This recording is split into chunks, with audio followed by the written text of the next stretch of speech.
It is the most comprehensive bulletin in the country, and our sign language interpreter is Meresha Owiti. We begin tonight with a row that now threatens to derail the government's ongoing tetanus vaccination. Yes, the Catholic Church has stepped up its opposition to the exercise, dismissing it as a population control tool. Doctors allied to the Catholic Church in Kenya are now warning women of reproductive age against taking the vaccine, saying it could render them sterile. Or could it? Well, KTN's Wilkeston Nyabwa begins our news coverage with that story.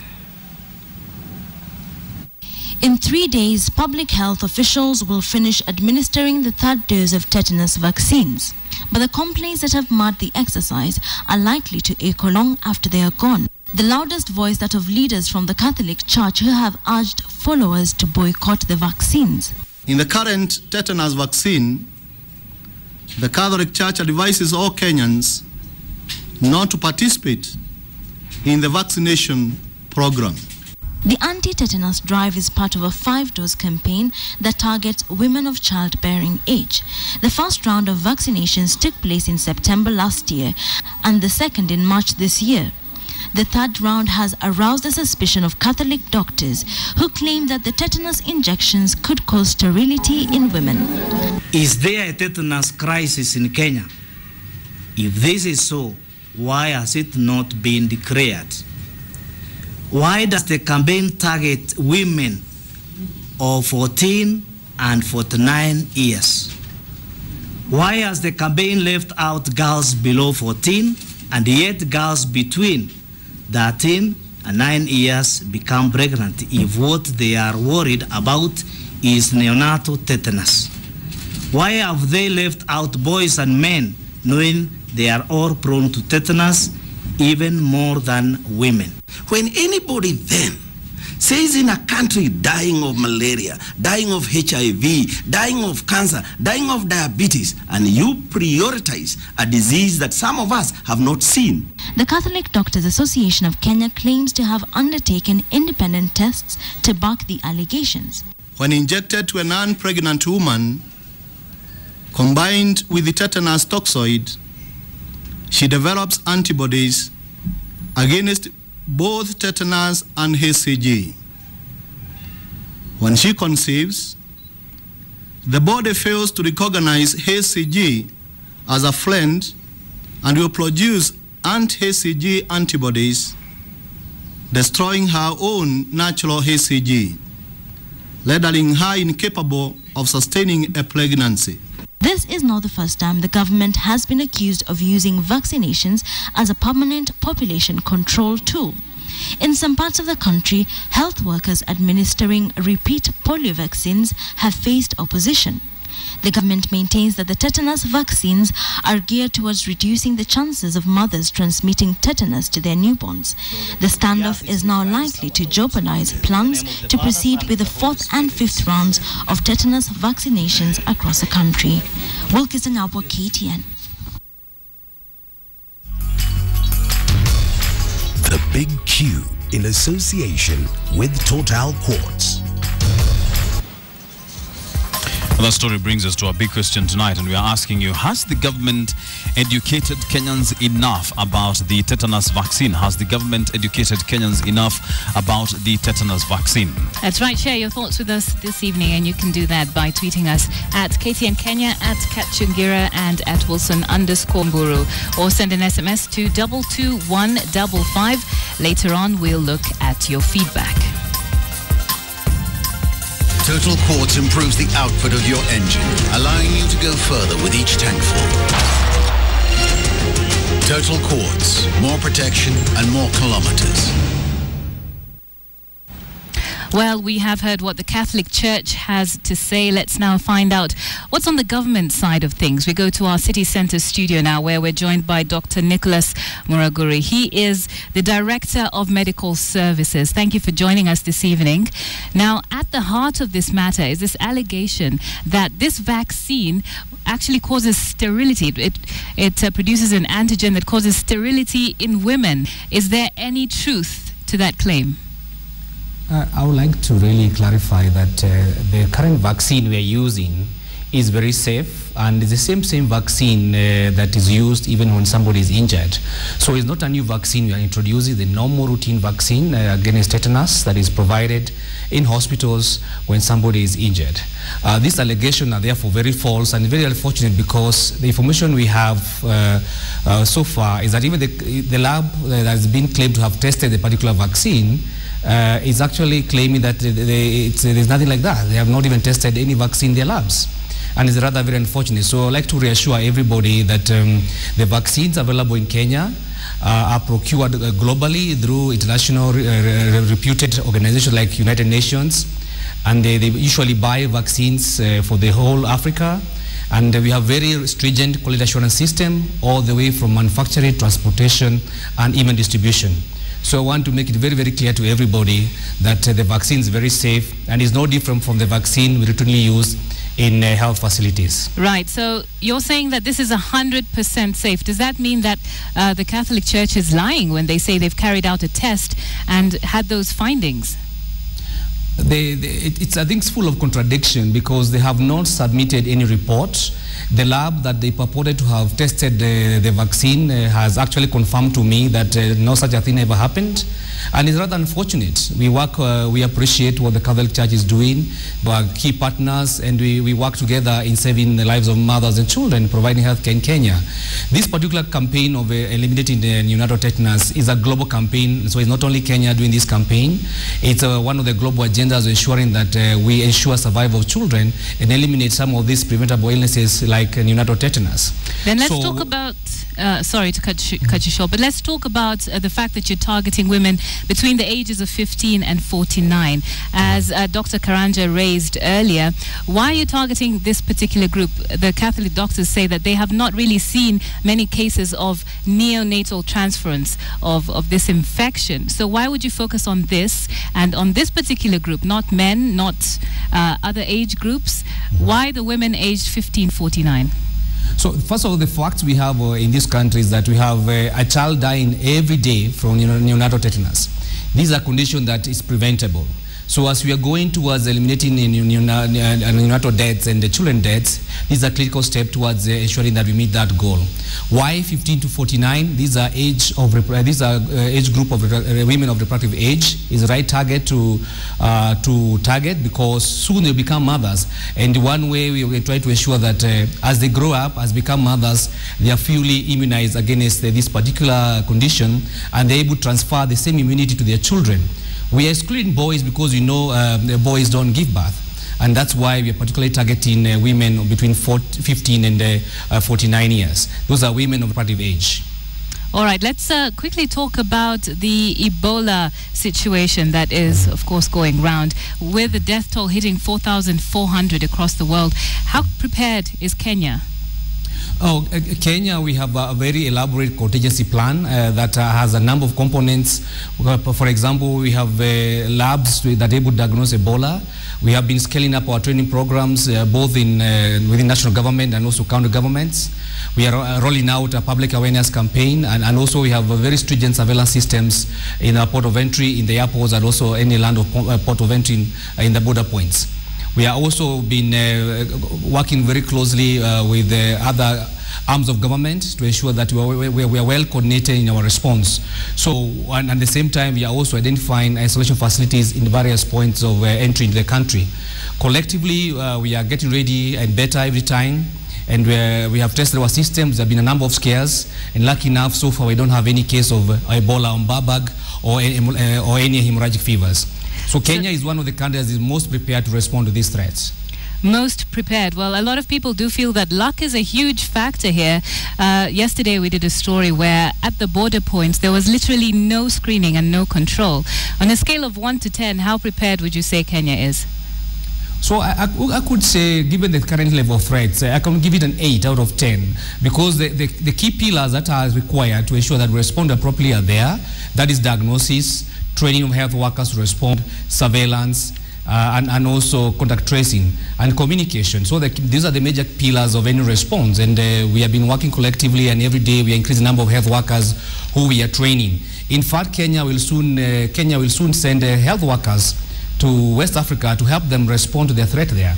So Kenya is well prepared, and we are getting ready and expanding the workforce that we have to be able to respond to this threat.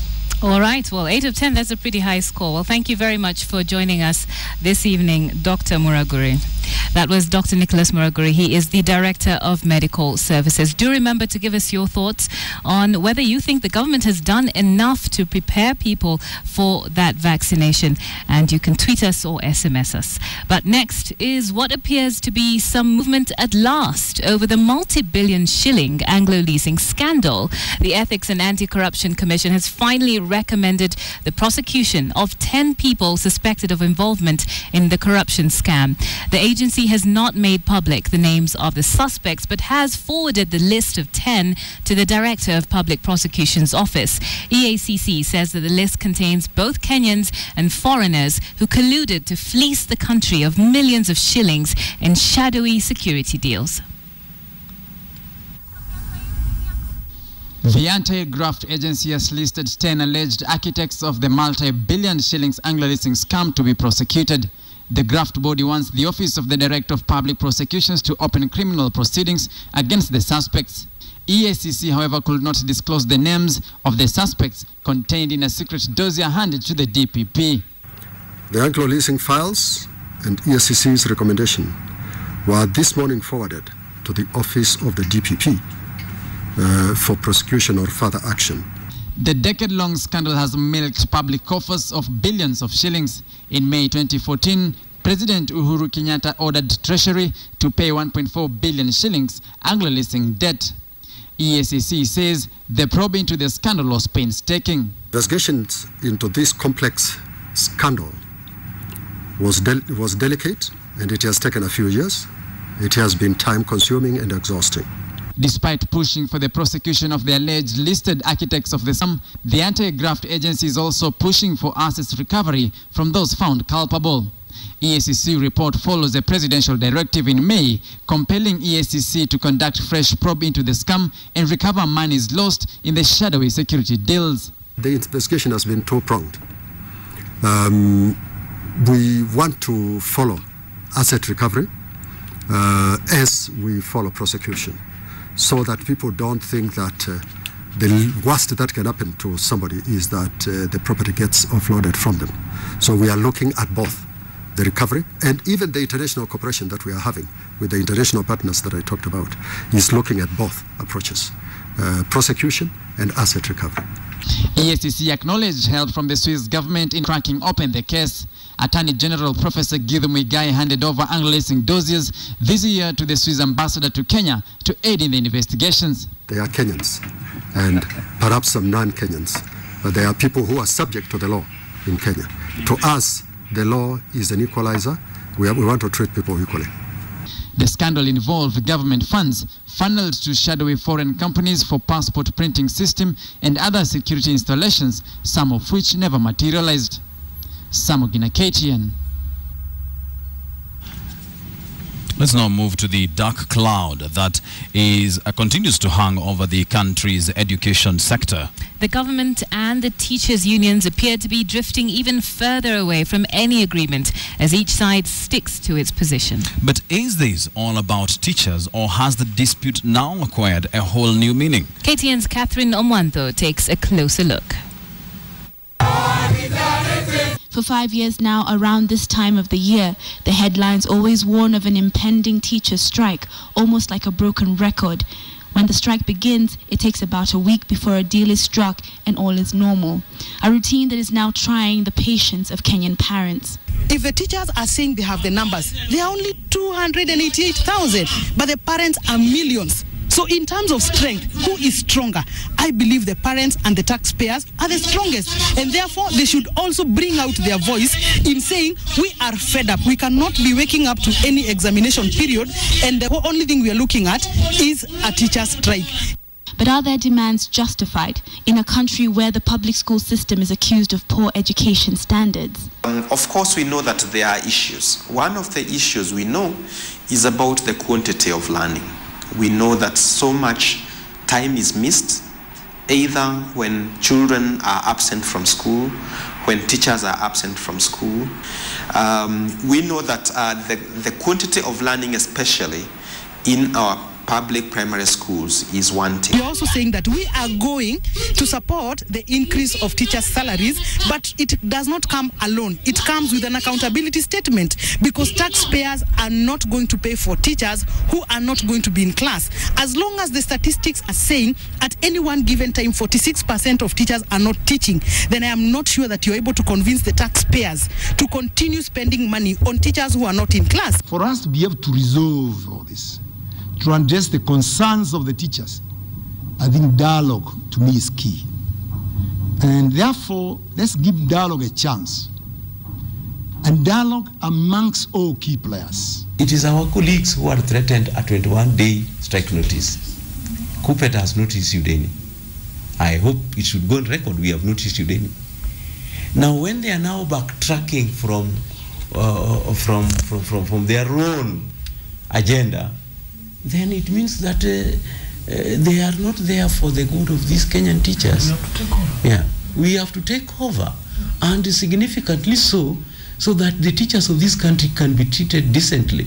But are these strikes really benefiting the teachers at the grassroots level? All eyes are now on KUPPET to see if they call for a strike after the negotiation meeting set for the 24th of October, or if the teachers' unions will, for the first time in half a decade, meet the government halfway. Catherine Omwando, KTN. Now, the Kenya Union of Post-Primary Education Teachers has abandoned the talks with the government even after an explanation was given that the talks could not take place while the Treasury Cabinet Secretary is away. With me here now is the KUPPET Secretary General, Anglo Misori. Very good evening to you, sir. Karibu sana to KTN. Good evening. Let's talk about this. Why insist on a strike, on going on strike, even when discussions are ongoing? Anxiety. We have been treated to a lot of drama in relation to this. Remember when our colleagues, the other side, threatened a 21-day notice to issue a 7 days notice on a strike. The government convened a meeting on 5th of September. It was followed by another meeting on 11th of September, another meeting on 30th of September, another meeting of 7th of October, another meeting of 14th of October. Now, in these meetings, nothing tangible came from government side, and there was always the element of passing the buck. That the Teacher Service Commission claiming that the SRC has given certain guidelines, the Treasury, Cabinet Secretary and Principal Secretary are away out of the country. And you know, all these things are creating unnecessary anxiety among the teachers. And that means that teachers are not being considered as workers who are supposed to be treated decently. And speaking of meetings, a new date has been set. That is the 24th of October. For another meeting with the government, with the cabinet, with the cabinet secretary in charge of the Treasury. Is KUPPET going to attend that meeting? KUPPET, as intimated earlier, will not fear to negotiate. We shall also not negotiate in fear. But at the same time, we are also tired of these dramatic meetings which are convened, and there's lack of resolve and commitment from government side. So this is the reason for which we are saying that it is not. We are not seeing a foreseeable government strategic commitment, and in the event that that one takes place, we must resort to a way that they learn, they know best, that will yield result. Because from 1997, teachers have perennially come out to agitate for better pay. There is no proactive arrangement that the government side has ever had to arrange for better or to organize for the payment of its workers, the teachers. There is a lot of disagreement between KNUT, NAT and KUPPET. Does it feel like these disagreements between NAT and KUPPET are playing right into the hands of the government in a sort of scenario like which would seem like a divide and rule sort of scenario? Not really. In this circumstance, there is only what we call misunderstanding. Like in this case, we are fighting for the common cause of all Kenyan teachers. But you know, when our colleagues abandon the resolve, like when we had the meeting on 14, we agreed in our small caucus in the meeting that let us give this government a 24-hour ultimatum. We lived up to our billing, and we said we are consulting our organs in 24 hours. And then they came out and said, with them, they are giving a dialogue a chance, a dialogue which has never existed in the structure that we have. So that is what made us to think that something mischievous is afoot, and that is the reason for which we are saying they had threatened a 21-day strike notice. Why are they abandoning that issue? Because this is the language the employer and the government of the day understand best. Final question. At the end of the day, it all comes down to who is going to suffer the brunt of this strike. That is the student. Why punish the student? They have worked for a whole year for the final exams, the Class 8 and the Form 4 students. Why punish the students? I want it to go on record that if there's anybody who wants to punish the students of this country, it is the government and the employer. The teachers themselves are not to blame. We are dutifully attending to our duties as scheduled in our appointment, and that one there is no doubt. We have prepared the candidates, but I want also to say that there is no best time for us to agitate for our rights, because our rights cannot be overstepped by other rights. That is very, very important and should be go in record. We have run out of time, sir. Thank you very much for joining us on KTN Prime. We hope that issue is going to be resolved. That is Anglo, who is the KUPPET Secretary General, telling us that if there's anyone who is trying to punish the students, it's not the teachers but the government. Well, it is a wait and see sort of scenario. Let's move on. President Uhuru Kenyatta and Rwandan President Paul Kagame revealed today that the East African countries are discussing a common strategy to help prevent Ebola spreading through the region. The EAC ministers are also discussing how to deal with the effects of the Ebola scare on business, especially on airlines and tourism. Uhuru and Kagame was speaking at the East African Business Summit in Kigali, Rwanda. We are effectively, as East Africa, trying to see how we can come with a common East African strategy as well as an Africa-wide strategy. Our ministers of health met in mid-September, again trying to see how we can deal with it. As we sit here, they are currently meeting in Arusha, for example, as Kenya already have about 15 experts who have volunteered, and we're just 15 experts and about 40 already, which we see growing to about 100 health workers who have volunteered to participate and to go across to West Africa and support. We're just working out the modalities. And the fight against poaching got a shot in the arm today after Interpol issued a red notice alert for the Kenyan Faisal Ali Mohammed. Faisal Ali Mohammed, who's 46, is wanted for allegedly dealing in wildlife trophies and has been a fugitive of the law since early June this year, when an arrest warrant was issued against him by the Kenya police. The warrant was issued in connection to the seizure of 228 tusks and 74 ivory pieces, all weighing over 2 tons at a motor vehicle warehouse in Mombasa. The Kenya Wildlife Service said at the time that this was the largest ivory seizure this year. The red alert notice is as a result of a petition by Wildlife Direct presented to the Inspector General in August this year. The red alert means that Faisal may be extradited from any Interpol member country, and he may be hiding in to face trial in Kenya. If he's convicted, he is liable to a fine of not less than 20 million Kenya shillings or life imprisonment. And the case challenging the election of Mombasa Governor Ali Hassan Joho on the basis of the validity of his university degree has been thrown out. The petitioner, Silas Otuke, had argued that Joho should not be governor because it hadn't been proven whether his Ugandan university degree was genuine. But a 3-judge bench ruled today that the case should not have been filed before the validity of the degree was investigated by the proper agencies. Joho and his supporters expressed joy at the ruling. This is not the first time that Joho has prevailed in a petition challenging his election as governor. His rival Suleiman Shabal filed a court petition against him but lost.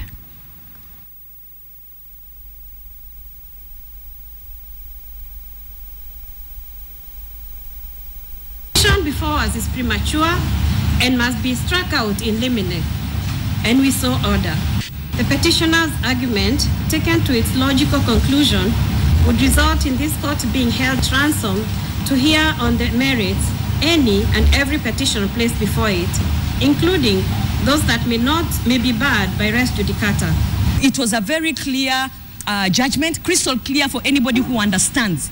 But if you're celebrating and you belong in the Jaws camp, I'm really perplexed. I should be worried because prosecution starts immediately. Investigation starts immediately. Well, let's take a short break now, but let's first remind you of our big question tonight. Has the government educated Kenyans enough about the tetanus vaccine?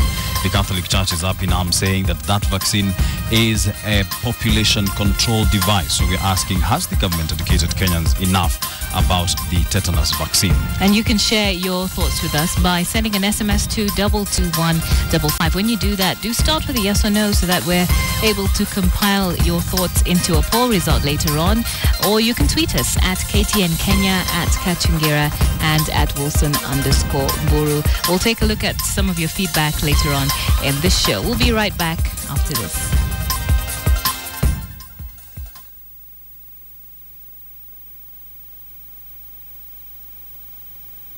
Do Kenyan police officers follow the law when conducting a search or when arresting suspects? Well, not according to exclusive video footage captured yesterday in Nairobi City. Officers who flatly refused to identify themselves brutalized and forcefully took away a businessman and later raided his home even as they declined to reveal his whereabouts to his family members. Take a look at the following story. Although they did not identify themselves either to the victim or to the members of the public present, witnesses insist they are flying squad police officers subjecting a suspect to merciless brutality during an arrest. These videos captured using a mobile phone at Koinange Street in Nairobi. The suspect being brutalized is one Ali Aden Omar, a businessman. He has not been told what he's being arrested for or where he's being taken, and is not being allowed to communicate with either a lawyer or his family. Omar tries to scream for help from the public or mercy from his tormentors. The public demands that these men identify themselves as police officers, but they ignore the public and they force Aden into their car, a Subaru, registration number KBZ281X, which the eyewitnesses say it is a car popular with flying squad officers around Nairobi and the anti-terror police unit. The KTN crew also tried to have the men show some ID. So you identify yourself. At least we know you are police officers. Identify yourself. But they sped off with the victim. No one knows where Ali Aden was taken.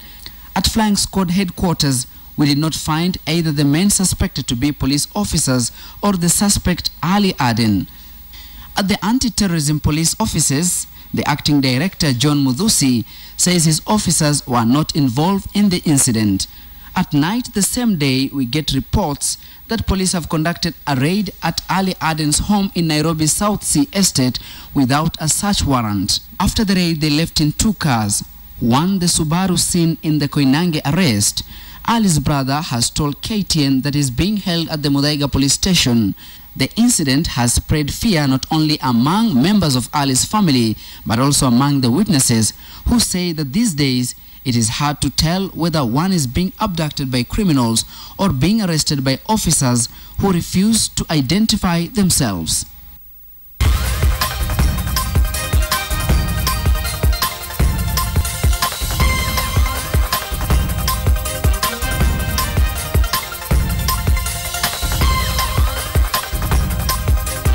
You're watching KTN Prime.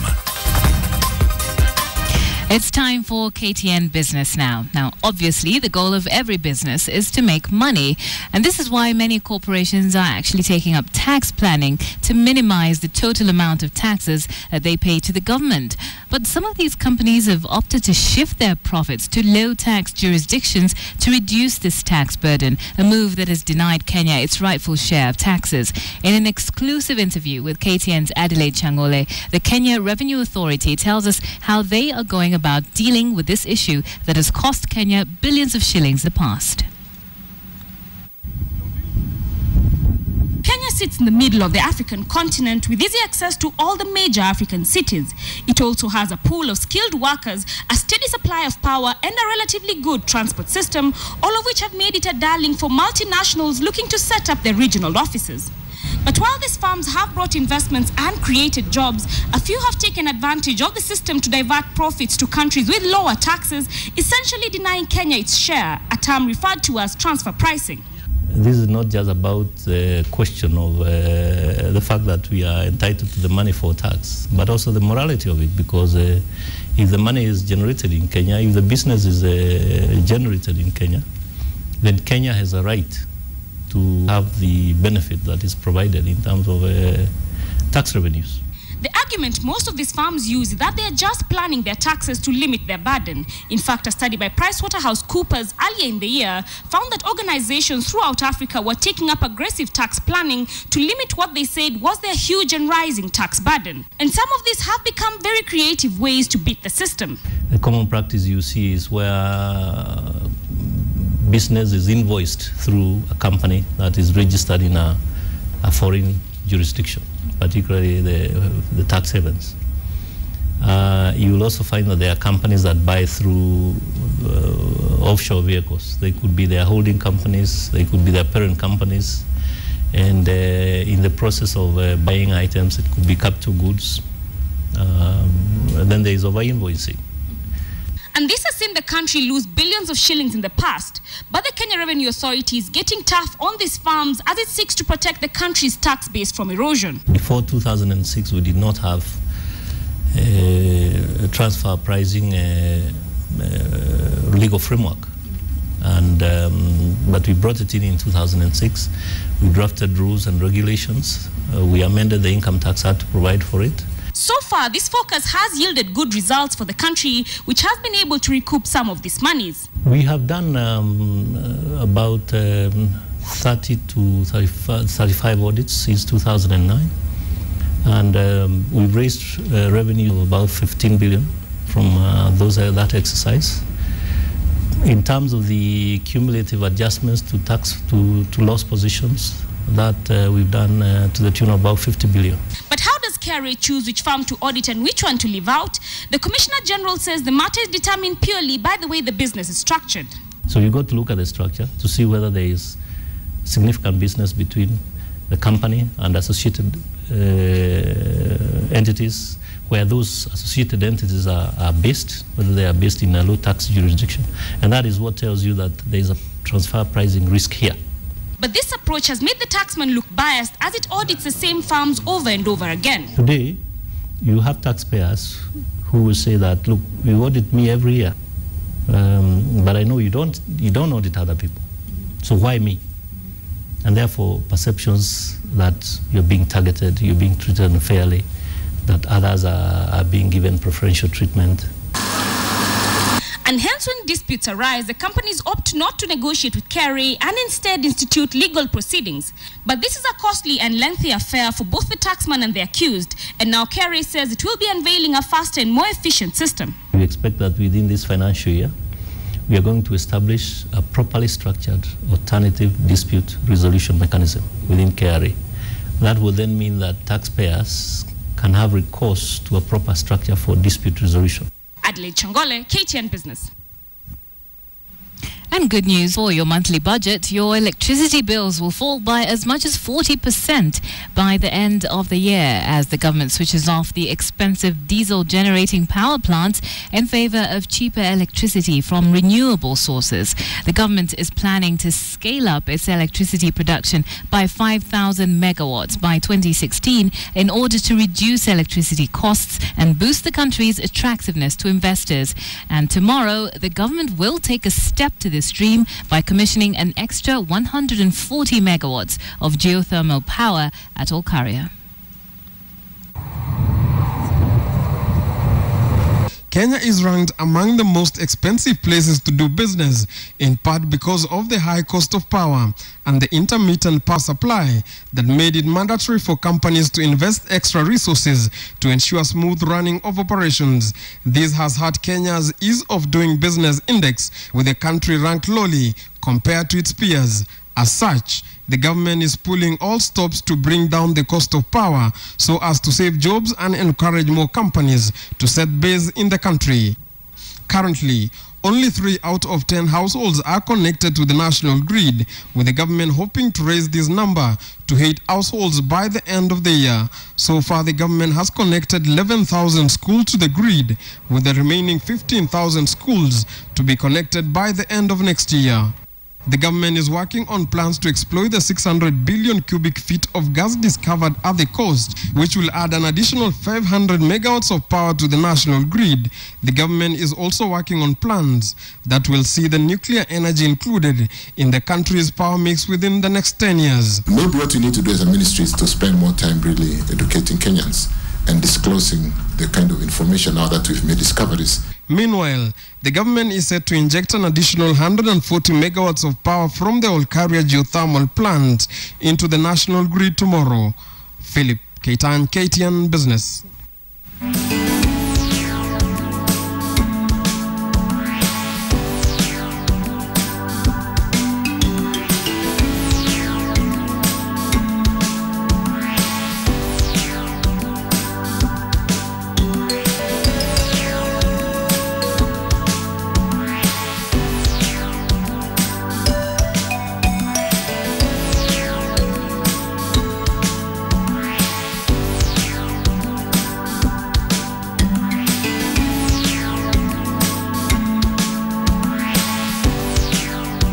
The African Cricket Association has pledged to support Cricket Kenya by allocating international tournaments to the country.